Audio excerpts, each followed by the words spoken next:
I had an intro plan for this, but then I guess I'm just going to come out and say it. Real Madrid 2, Chelsea nil. Or should I say Chelsea nil, Real Madrid 2. We're going to be looking back on that game. AC Milan 1, Napoli 1. We're going to be looking back on that game as well. Ladies and gentlemen, boys and girls, it is the UEFA Champions League post-match reactions from all of us here. Russell, Farik, how are we feeling after last night's games? I called it. I told you guys. You did. You Chelsea definitely did. they're not gonna do shit, guys. I said even to the home ground, home and away, there's no difference for them. Trash Shit is everywhere. trash. Yeah, trash is trash. Yeah. Shit is trash. Fair enough. Yeah, I mean- you can't. It's what's the phrase? Putting lipstick on a pig doesn't change the fact that it's a pig. So yeah. I mean, Chelsea did have a few chances, but that's all they got, I guess. In over 2 legs, the closest that they came. The chance for Kante, like early on, that was like if it had fallen to anyone who's actually a striker, maybe if that had gone in, there might have been a sniff of a chance, right? But you got to hand it to this Real Madrid team, guys. Like last week they looked like they didn't get out of second gear. This week they barely look like they got out of first gear. You know, in fact, it was probably just like Ancelotti pushing the car along behind because everybody else just seemed to be coasting. All it took for Ancelotti was like just looked over at someone, raised an eyebrow, and suddenly, you know, they scored a couple of goals. So like, yeah, I mean, let's start off with you, Farik. What more can we say about this Real Madrid team? Like you said, they barely got out of first gear.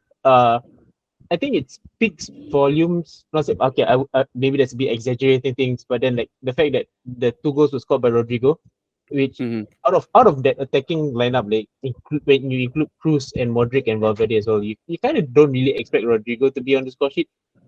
He is if I were to compare it, like I would compare it to Nani in that team with Ronaldo and Rooney. You're going to expect him to provide more than anything, but the fact that he had 2 goals, and actually the first goal, actually he set it up pretty much for Vini Jr. to receive the ball on the left. Then it was just an easy cutback for him. But yeah, it's business as usual for Real, I guess. It looks like the La Liga might not be able to push for that. I think Barcelona quite far ahead, which is the surprising thing considering how much Real Madrid are dominating in the Champions League. Yeah. But yeah, business as usual for Real Madrid.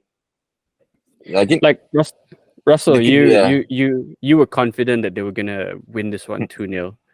You feel vindicated, right?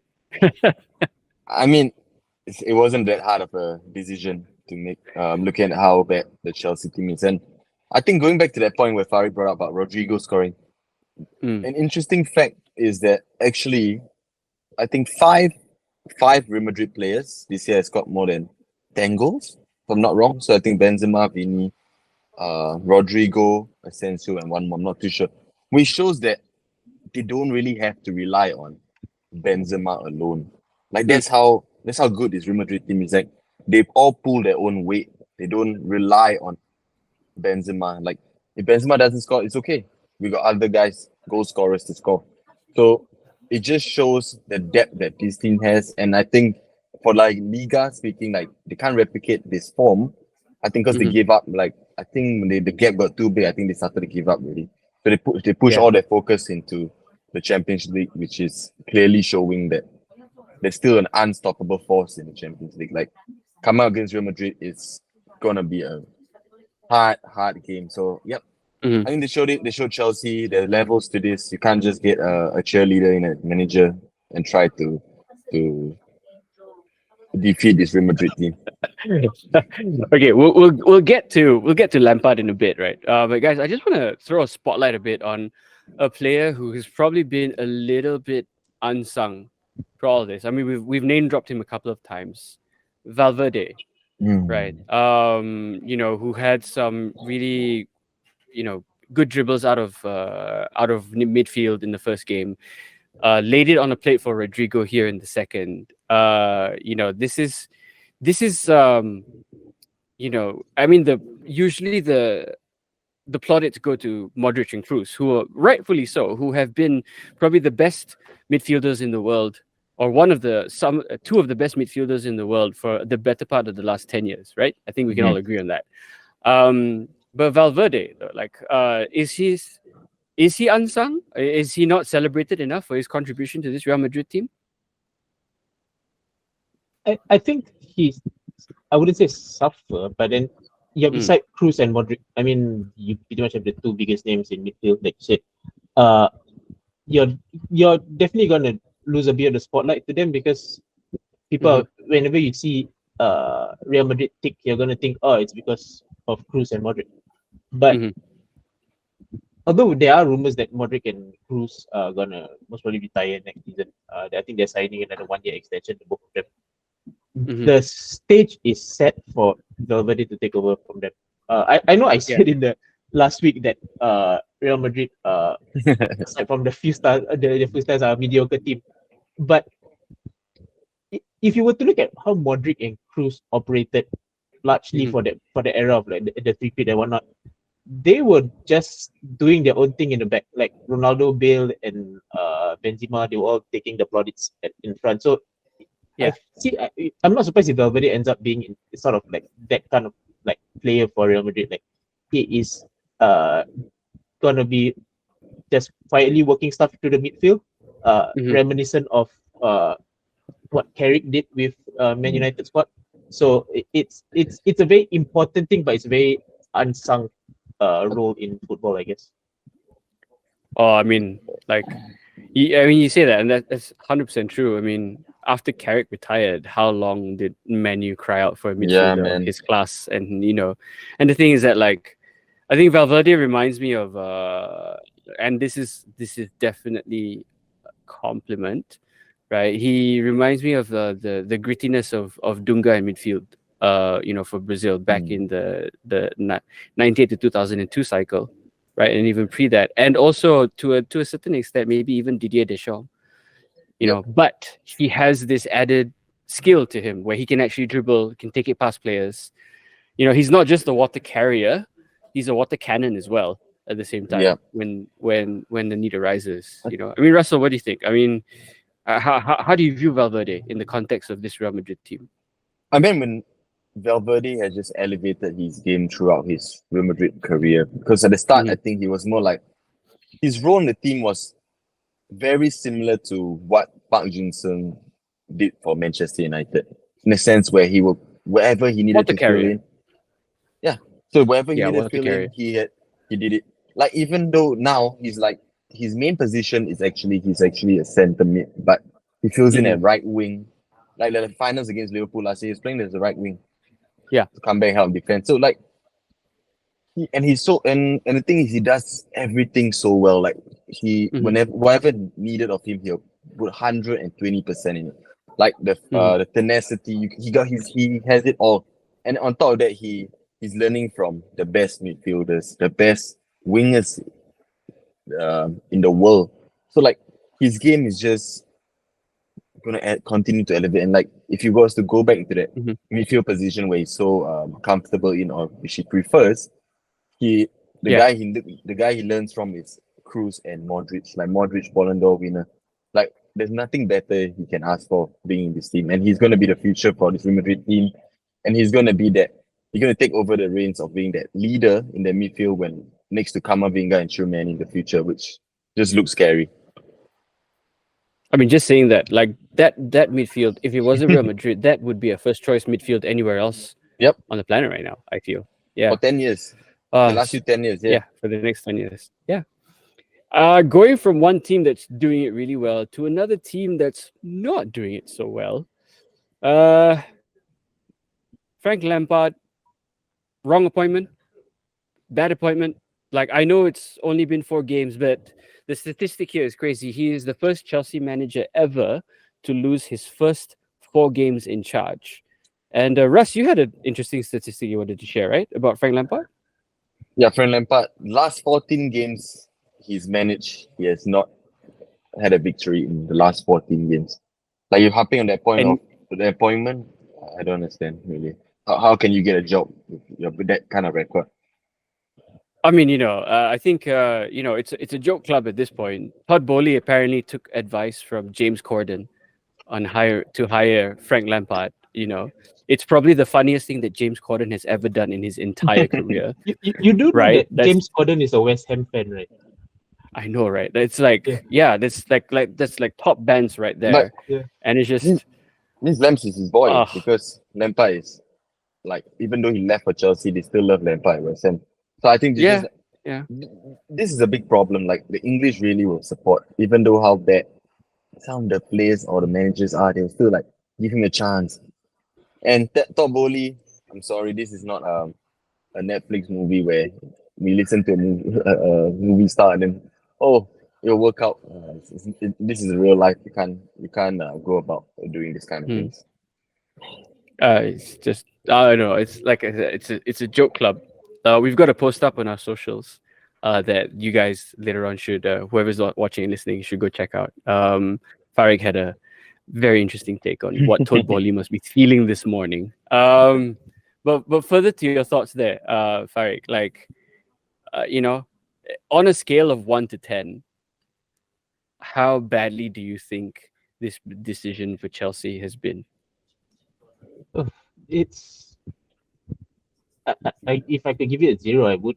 I honestly like when they sacked Graham Potter, as unfortunate as that was, they had so many options available now on the market. I think we had a post up on our socials like a couple of weeks back about, who's gonna take over? Is it gonna be Nagelsmann? Is it gonna be Pochettino? Is it gonna be Luis Enrique? And any of those coaches, unless the caveat being that unless they were all waiting until the start of the season because they might want to work through summer, and not want to pick up the shambles that is this season for Chelsea, but to not even try to secure a signature prior to the end of the season, I feel like that shows like a level of mismanagement in the sense of like, maybe let's just wait it out and see how we go. It was because they were hoping to get Champions League football. There's no way they can get Champions League football at this stage of the season in the position that they are. So just get a manager that can right the ship, whether now or at least feel good. Like, no, we know, like, okay, we're gonna start the rest of this season, and then but we know the moment 1st June comes around, okay, so and so is gonna come and pick up the pieces. But no, they decided to hire Lampard, who I'll give him credit where it's due, because he did do quite well with that team prior to Tuchel being brought in. But just look at how he was managing Everton. That's not somebody who has any momentum to bring into the club. So yeah, it's been all in all very, very bad decision by Chelsea to bring in Lampard. The fun fact, of course, is that Tuchel took over from Lampard, right? Is that correct? Yeah. Yes. And won the Champions League. And of course, like, I guess, the Uno reverse doesn't work, Todd Bowley. You can't just put Lampard back in and then win the Champions League again. Like, it doesn't work that way, bro.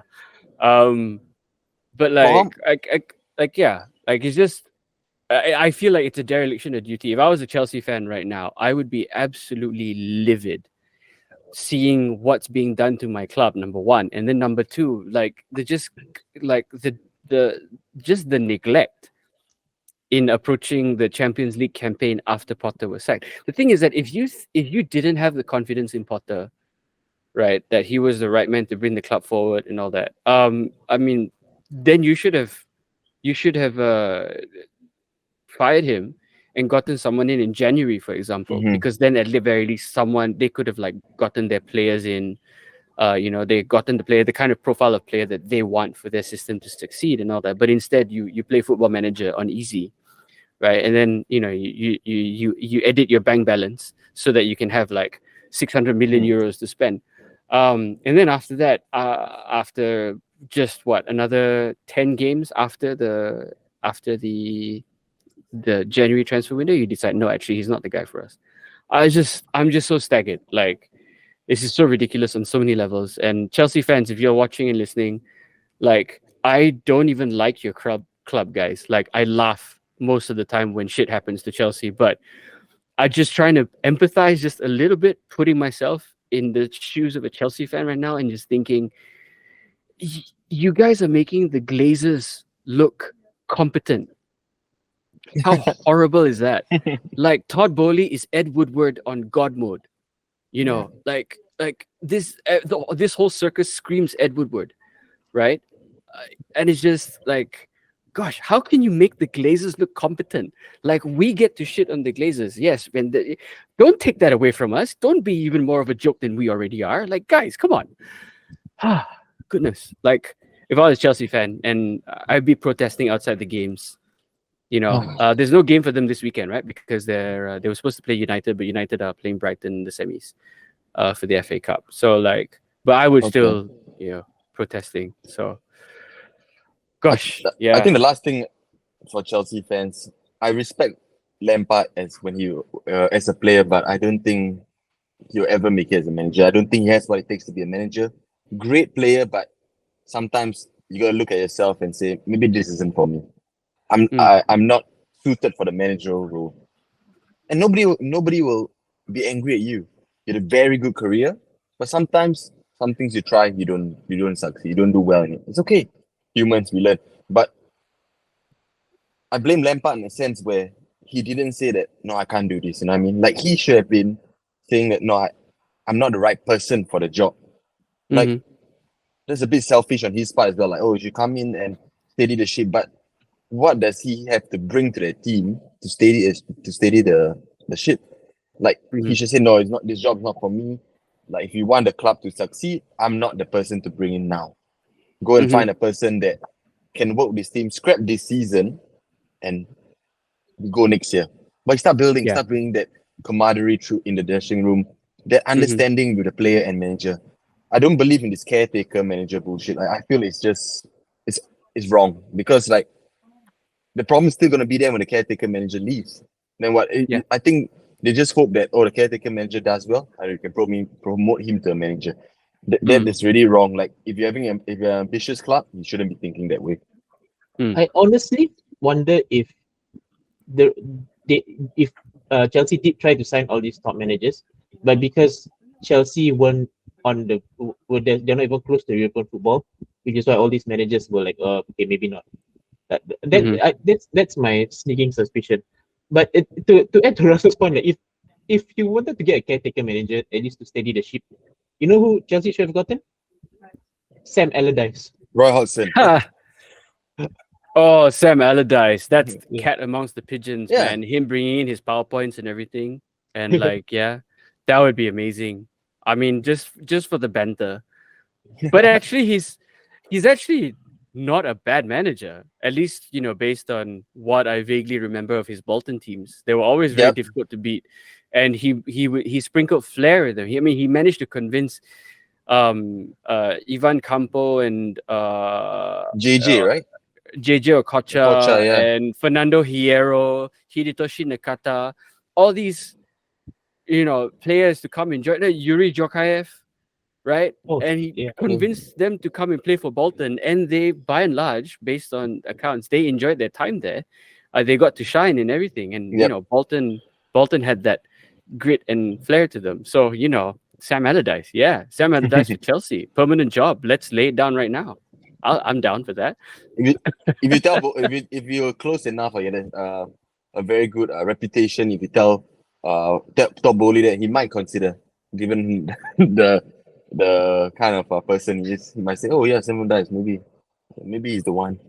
Look, if the basis for getting Todd Bowley's ear and some degree of influence over him is being overweight, you know, like me, right, and also capable of telling unfunny jokes like me, then I should be the one that Todd Bowley listens to. And Todd Bowley, you need to hire Sam Allardyce. I know it's Farik's idea, but I'm stealing it. Yeah, just like James Corden stealing jokes from other people, I'm stealing his idea. Yeah, okay, you heard that from me first. Well, second, but also first. Okay, guys. We could continue to shit on Chelsea again. We could do another entire 1 hour episode about that, but we got to move on. Let's talk about AC Milan and Napoli. 1-1. Milan go through to the semifinals. I think they are the first It's the first time that they have been in the semi-finals for a while, haven't they? It's been a while, hasn't it, guys? I think Very It's been long. a minute. Liverpool win in mid 2000s.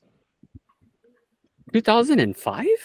No, but they won it in maybe, 2007, right? They yeah, won it in yeah, 2007. They yeah. beat Juve in the final. I'm But thinking gosh, like 10 years. I think 10 years. After that, I think after 2010, I didn't really, if I'm not wrong, I didn't see much of Milan. They really did after all that the golden generation retired, and they slowly, Mhm. yeah, they suffered for a while, but they're back. And wow, Yeah. what a game Yeah, though! oh, Like, yeah. what a game! It was a lot of turning points in this game. Like, I think Giroud missed a penalty, but he made it Yeah. up by scoring. Saved actually, yeah. Yep, and then Kvaratskhelia missed a penalty. That could have been very costly. I feel that penalty miss at, I think, around the 83rd minute, it was around there. Mhm. If he scored that and Osimhen scored the 93rd, it's a whole different game. That Yeah. penalty miss, I'm just gonna lay it out here. I say, like, AC Milan has Napoli's number. I think they can't get over that mental hurdle, and it's not a bad thing because the Milan team this year is just underperforming. They're not a bad team. They just had a slump in form because they were, if a lot of people forget, they won the Serie A last year. They won the Serie A, and the team has not changed at all. I don't think they lost any key players from that team that won the Serie A last year. It's just that I think injuries may have caused them this year, but they're still a very strong side and they can really cause a lot of problems. And they're a young side with a lot of passion, and they play. You can see the way they play when they're on it. They are a really, very good side, and I think unpopular opinion, I think they have a chance. Like, I feel if they play with no fear, they have a chance for the Champions League. I'm not writing them off, at all. I mean, okay. Let's distinguish two very different things here, okay? Both penalties last night was saved, right? Okay, I think that we can't call them misses. What we would call a penalty miss is what Bukayo Saka did against West Ham. That's a penalty miss. I mean, just to clarify, just to clarify here, yeah. But if you don't score, you miss. I would argue though that because it was saved, there was a legitimate chance that they could have scored. But the thing is that if if your shot is already 3 yards outside of the post, and then curling its way back to West London, that's a miss. Just saying. Yeah. Yeah, we shouldn't shit on Arsenal Saka too much. I feel like the PTSD might get to him. I don't think he'll be able to take another penalty, especially if Arsenal lose this season, don't win the title this season. I bet you he will not take any more penalties, because twice the crucial penalties have costed him to win a big trophy. So I think he'll be stepping off penalties if they don't win the league this year. Okay, all right, fair enough. Okay, we're digressing. Back to Milan versus Napoli. Napoli threw everything at Milan. They swarmed them in the first half and all that. But yeah, they're about to win Serie A at a canter, right? Were they just unlucky tonight, Farik? Or should I say last night? I guess so. I mean, looking at the stats, because I didn't manage to catch this game. I caught the Chelsea Real Madrid game. But looking at the stats, 74% possession, 601 passes, 88% pass accuracy. It seems a bit of what reminds me of Spain in the World Cup. Like, you have your possession, but you just so you really just can't really break down the team, and it's a bit. I guess for this Napoli team, will be a turning point for them in a sense. I guess Serie A was always their goal, and Champions League came a bit as a bonus. To make it this far, but maybe now they know, like, AC Milan have had their number like 3 times this season, so it definitely will beg the question of, like, why of all teams, like, can we break down AC Milan? And I guess they would address those issues either in training or with signings in the summer. I mean, look at the Napoli team. You have Osimhen is on fire, although he has sort of like died down a bit recently. He was injured. I mean, he's just injured. He was injured. Yeah. Okay. And there's what some of my friends call Kvaradona. The way the way he makes that midfield I thing. mean, do you want to try pronouncing his full name? I Yeah, mean, no. I'll give you three goes at it. No. No, I'll take a pass. Yeah, and they have they have a strong spine, and you can't forget Kim Min Jae in defense. So Yep. that having Kim that Min Jae strong- didn't play last night. Did he not play last Kim night? Min Jae didn't play last night. No, he did not. No. Yeah, he did. Yeah, He did not I play. think. Yeah. Yes. So I guess that's where they are suffering. I guess the fact that they don't really have their that full spine for the team. But going forward, I think to next season, I think hopefully it bodes well for the team. They, as far as I know, they didn't have their team isn't stacked with like World Cup players, so fatigue isn't an issue because the I'll use Liverpool as an example this season. They played like almost every single game last season that was available to them. And that fatigue showed this season, especially with the aging midfield. Napoli didn't play as many games, and overall their team is very young. So Yes. all signs point to that. Okay, they exited the Champions League in the quarterfinal. That's not a death sentence. They can build on this team, and they will be a scary team next season. That's for sure. Does Osimhen stay though? I totally disagree with Farik. I think next year. No, because I feel like if they were to win the Champions League and do well, this was their year. Because next year, that team is going to be stripped down. Everybody's going to be sold. Kim Min Jae is in the radar of so many teams. Backbone of the defense. Kvaratskhelia, Osimhen, backbone of the attack. They're going to be sold. I'm sorry, but they're not that. They don't have that allure of keeping these great talents. Even so, if they lose these three key players, even like hearing a Di Lorenzo, their right back might be going. Yeah, I don't. This next year, this team is to start rebuilding. I don't think it took them like Napoli were in the dust for so long after that Cavani, Lavezzi period. Remember those guys? Yeah, they were the top. They were mint. They were mint. Yeah, and they went quiet for so long until these guys came in. So they're gonna. I'm sad to say they're gonna go back into that hiding again if they lose all these players, which I'm very confident they will, because all the top clubs are aiming, especially given how like in EPL you can see everybody wants to catch Arsenal and Man City. They're gonna strengthen their team, and they're looking at these Napoli guys because Osimhen has been banging the goals when he's not injured. Like every time he plays, he's scoring. I feel like he is on par with Haaland in a sense where whenever they play, they score. They're deadly. And then I'm confident that he will go somewhere. Kvaratskhelia, definitely. The Georgian Maradona. Look at him, what a player. I don't think Napoli can keep him. Like when hundreds of millions are coming in for those kind of players, clubs like Napoli will not have that power to say no. You know what I mean? They can be like, I don't want the 100 million. I'm good enough. I got a very good backing. I don't need hundreds of million. No way. Like sad to see. I feel like this was their year. They could have done very well in the Champions League. Given like the teams they have overcome, like in Liverpool, they put Liverpool to the sword. No, I think like 6-1. Was it 5? Yeah, wow. Like, and I was surprised they didn't get past. Or 4-1. Okay, I thought that was crazy. Yeah. I needed to hype it up a bit. I think I had a feeling they will get over this Milan hurdle, but sad to say that they couldn't. So I think next year, I don't see them going as far as they did this year, both in the Champions League and even the Serie A, because the other team will start to pick up again. This was the year. It's like I feel like they're in the same kind of trajectory as the Arsenal team, where they are young and hungry, and they're just outperforming this season and ever. But next year, when other teams start to bump in to make their team stronger and they lose players, they won't be at the same level they are this year. I mean, I think there was a stat that went around that the entire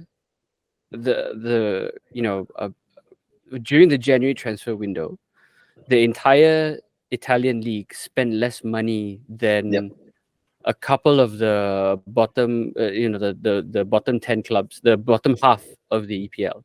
Yep. Just one or two clubs spent more money in January than the entire league. So like Serie A is not doing well financially at this moment in time, which is probably why they will have, they are always going to lose out on their best players to the EPL or to other richer leagues, right? So yeah, I see where you're coming from, Russell, and I think if gosh, what's the name of that character that's the guy who runs Napoli? I forgot his name, but like apparently he's just as bad as Daniel Levy when it comes to negotiating. If he loses Osimhen for 100 to 120 million, and Kim Min-jae has a 45 million euro release clause in his contract, so I think that he would only allow those two to leave, and he would basically ask for insane money for the rest, in order to try and keep that team together, and at least build some semblance of a team that can challenge for Europe next season. If they lose, like you said, Kim Min-jae and Osimhen most likely are going to move this summer, right? But if you take out a third member, if you take out I'm not going to try and pronounce his name. Kvaratskhelia. Okay. I guess if you take him out, and if you look at who else from that team that could leave, if you just take one more out from there, that's it. I agree with you. They're not going to be challenging for anything next season. So yeah. Okay, guys, let's from the losers of the tie to the victors, AC Milan.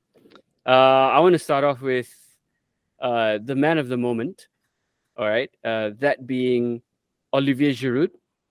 Russell, I know you've got some very strong opinions about him, but we'll get to you in a bit. Had a penalty saved, but then scored the goal that essentially put Milan through. By and large, had a good night. What about his overall career up to this point, Russell? Go. This guy, I feel like he's been, people don't respect him enough. Like they don't respect Giroud. I don't understand why.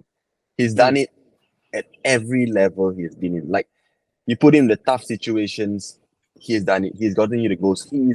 He's really those kind of players that you want in these big games. He's a big game player, like, and big tournament player. You just go through his accolades and you can see the things that he has won, all the big trophies. People forget that he carried that Montpellier team to the League One title. That year he was insane. Like he went off. After that he made a move to Arsenal, where I don't think he played bad. I mean the Arsenal team was terrible, but he went there and he did his thing as well. He helped France. He was the unsung hero in their France team. A lot of people are looking at Mbappe, Griezmann, but the only reason they were clicking was because of him. He was the missing piece in that France team. I feel like without Giroud, they do not win the World Cup. The World Cup. Yeah, they don't win the World Cup. And this year as well. How old is he this year? Last year's World Cup. 38? Is he? He's 38. He's 36. He's 36. 36, 35, right? So last year was 35, right? Yeah. A 35-year-old Deschamps trusted him to start games. It says crazy things about how good this guy is and how important he is to teams. And Milan, they can easily say you just sit on the bench, or like when you need to come on, you come on. He starts games, and he's a player you want in your team at a crucial moment. And I'm gonna say this, that he had a better career than Zlatan. Like Zlatan is talked about a lot because of his character off the field. He always gets into the limelight because of things he say, but Giroud is not that kind of person. He just does his thing, look good, keep the beard trim, nice haircut, does his thing, does it on and off the field, looking good on and off the field. He's a class player, and there's nothing that anybody can say about it. Yes, he might not have that flair of like that tricks that Zlatan has, but effectiveness, he's the best I've seen growing up. Like looking now, like as a striker, as a target man, I feel like he's the best I've seen when I'm growing up. Like when I really started looking to football, I said, wow, this guy, if I could replicate how he plays, very simple but very effective way of playing football. Okay. That's certainly a take. Saying that Zlatan has had a worse career than Giroud.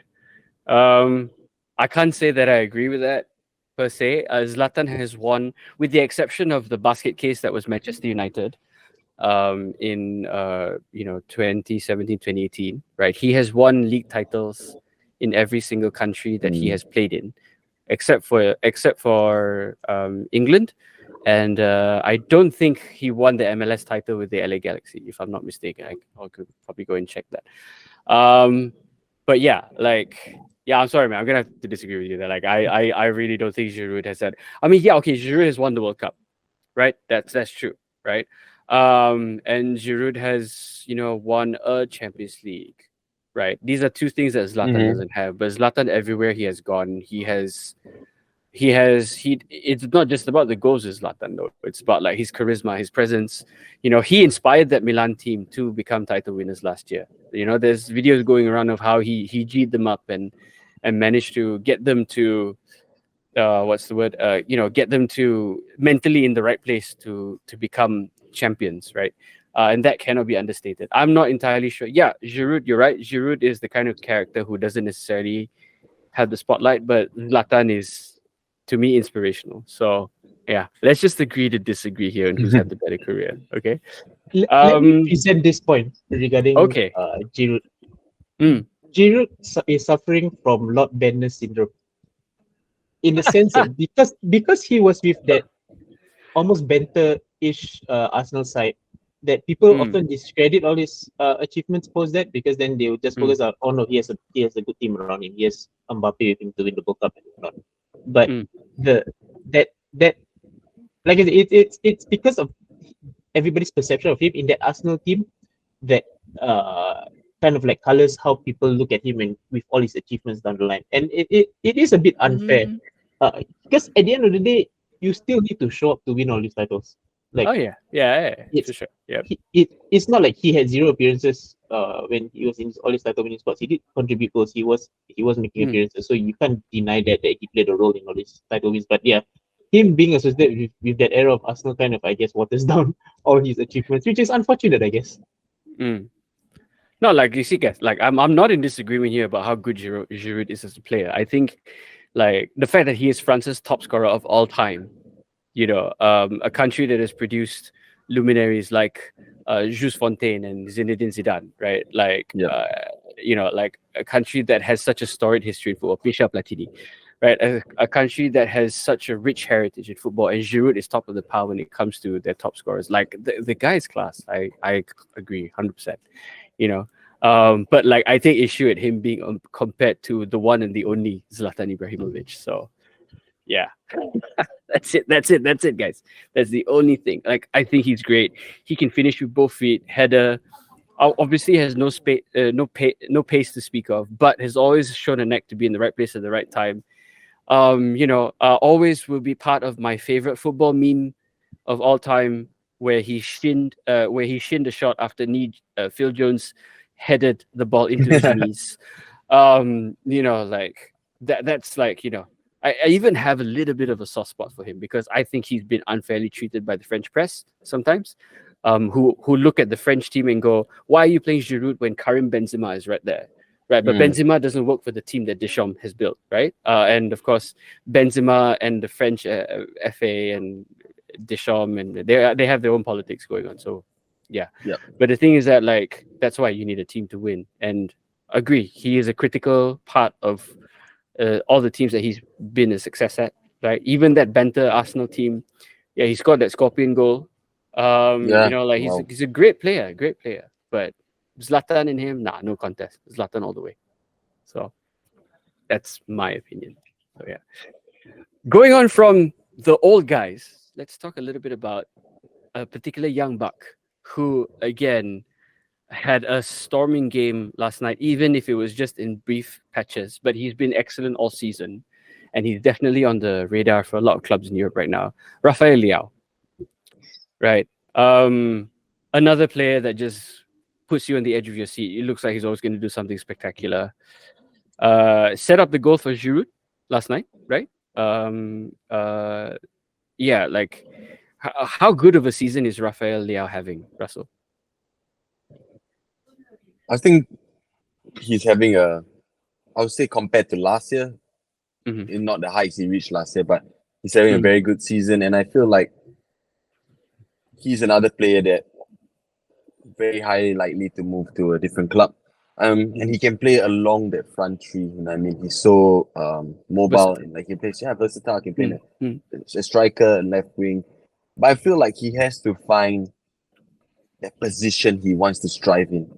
Like Mm. I feel like if he has the right coaching, he can be a very, very good striker. I don't feel him like he should be on the wing given his size, his height, his heading ability, everything. He will be so good as a modern day striker.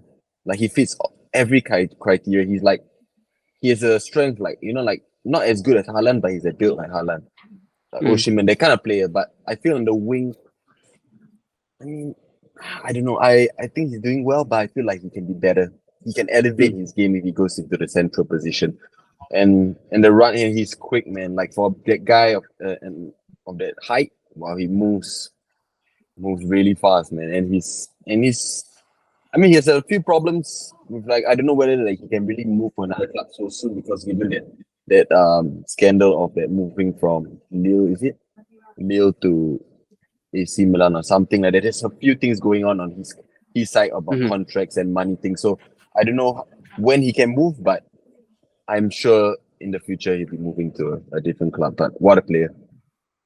Where? Okay, because clearly the money is in England right now, right? It's the money is either England, Paris Saint-Germain, Bayern Munich, Yeah. right?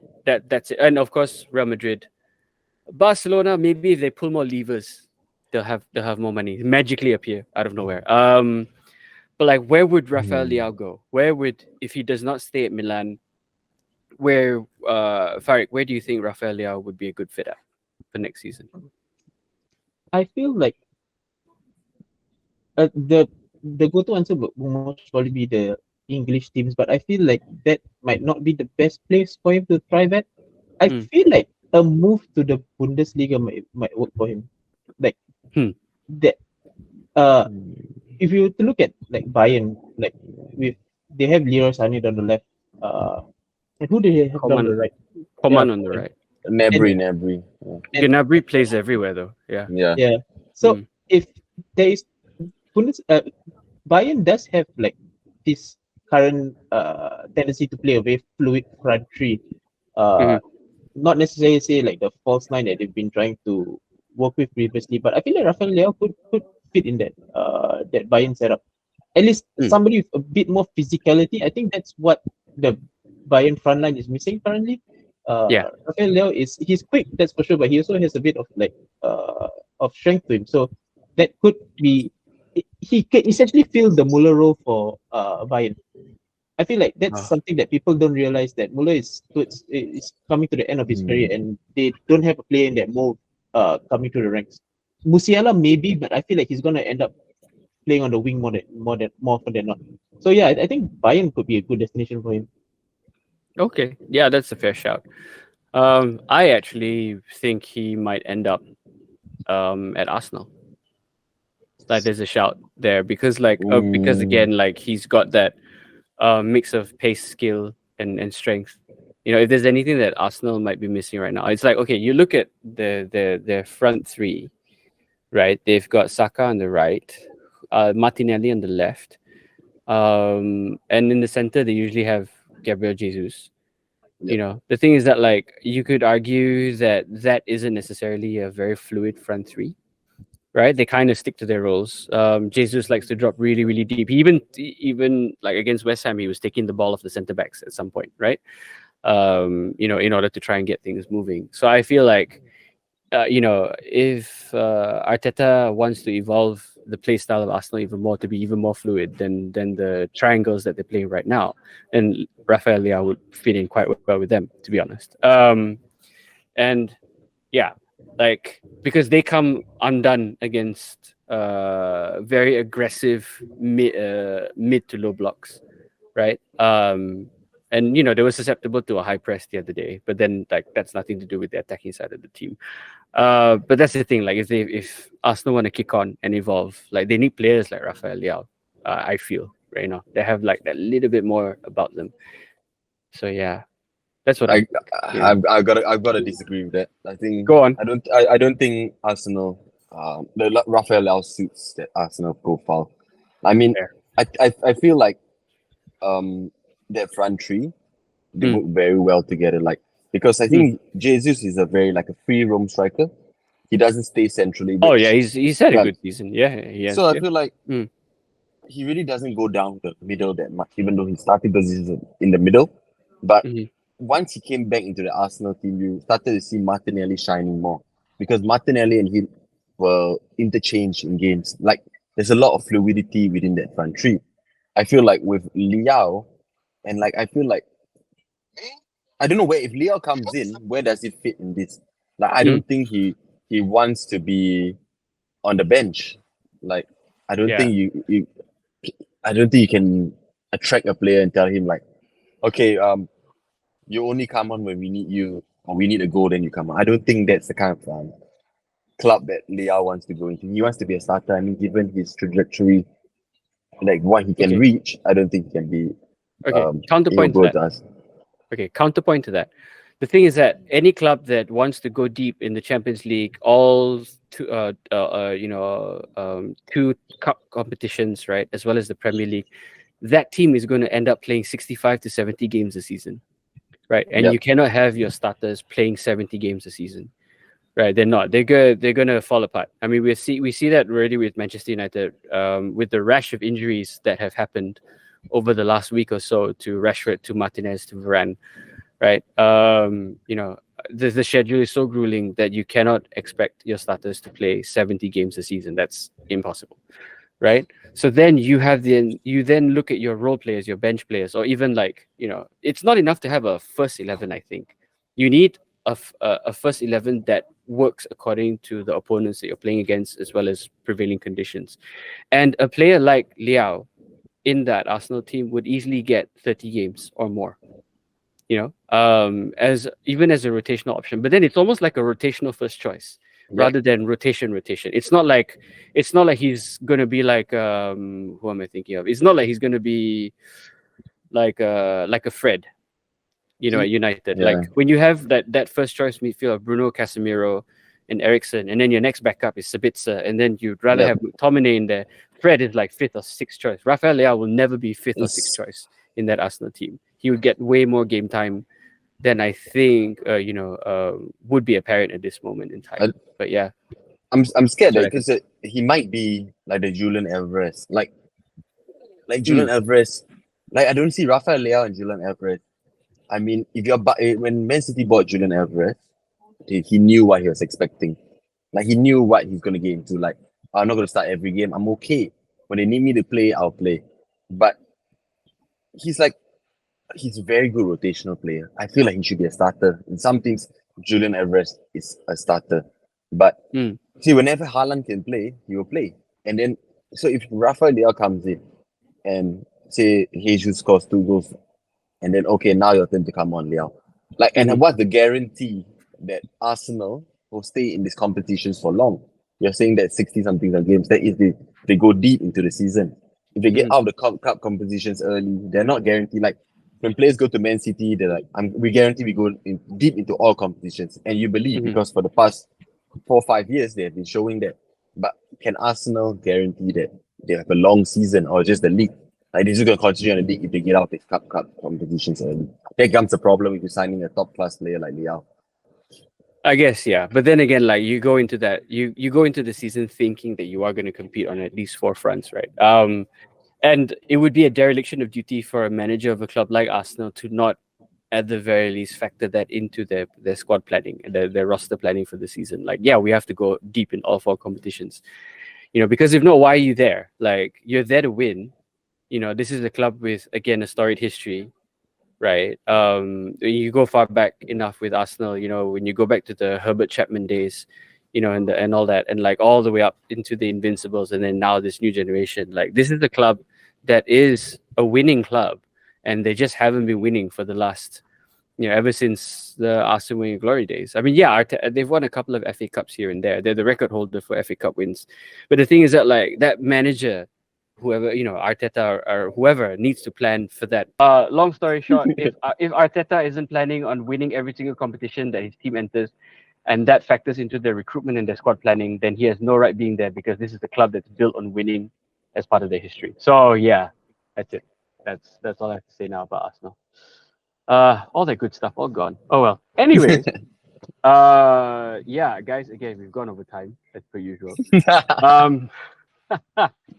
Let's wrap it up with score predictions. We have the 2 more games that are happening tonight. We have Bayern against City, and we have, what's the other game? Gosh, Benfica, Inter Milan. Inter Milan.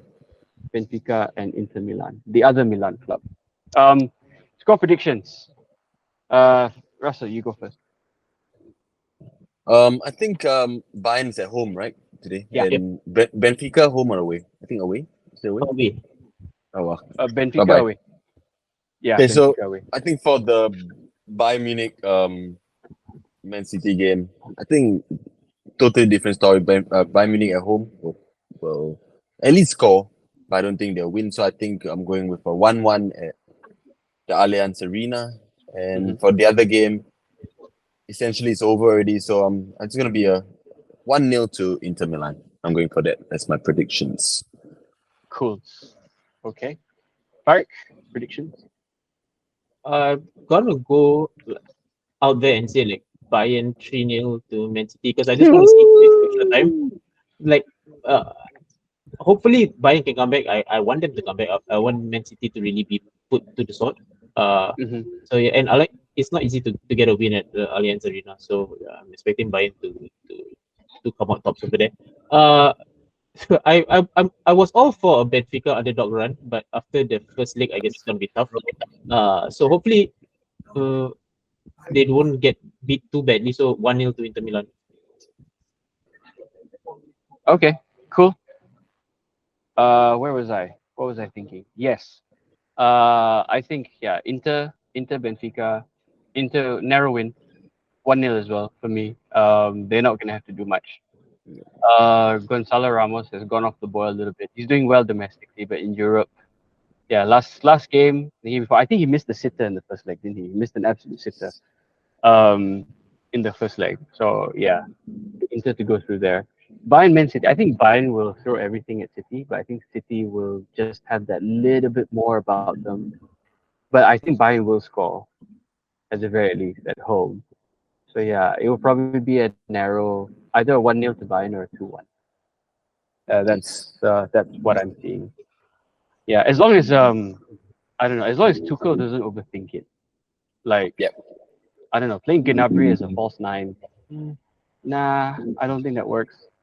Even if he's not necessarily playing with his back to goal, but then a lot of situations in the first leg he was playing with his back to goal, and that's not where Gnabry is at his best. So I hope Tuchel realizes that and like amends it accordingly. But yeah. Oof. Okay, guys. That's it, I guess, for us. We've got our predictions in. We'll be back with you, our dear viewers and our listeners, for our post-match reaction tomorrow, after the second leg of the quarterfinals of the UEFA Champions League. My thanks to Russell and Farik. Thank you guys so much for your insight and your input. Welcome. Last Thank you words very for our much. viewers before we head off. Okay, yeah, guys, Yeah. we're always All willing to any questions or comments. Leave it in the comments below. We are always ready to commute you guys, to talk to you guys. We want to know what's your take on certain things we talked about. Like, every opinion matters, and we want to hear it from you guys. So don't feel shy. Leave it. I think a few times we're gonna address one of our top commenters soon about his Arsenal. I think he thinks we have an Arsenal agenda against him. So I think, we will be talking, and we'll be reacting to these comments. Don't have an anti-Arsenal agenda. I mean, I absolutely 100% don't. I just call it as I see it. But hey, people are entitled to their opinion. So yeah, thanks, Russell. Farik, any last words for our viewers before we head off? No, I'm just looking forward to the matches tonight. So hopefully we get good results from tonight. But yeah, if your prediction comes through and we get that 3-3 on aggregate, and then it goes to extra time, then penalties, right? It's not straight to penalties. I think it's only the League Cup that goes straight to penalties if it's Yep. drawn on aggregate, right? Yeah. Okay. Yeah. I just want, like, putting on my Manchester United hat here for a second. I do want Man City to get knocked out, but like, we'll see. It's very unlikely at this point. All right. Thank you so much, guys. For all of you that are listening and watching at home, please follow us on all of our social media channels. You will find that we are on literally every single platform, right? Except 4chan. We're not on 4chan. But yeah, please come and join us on all of our socials. Respond if you've got, if you have issue with anything that we've said, please drop it in the comments below, and we will see you in the next one. Bye bye. Right. Ciao.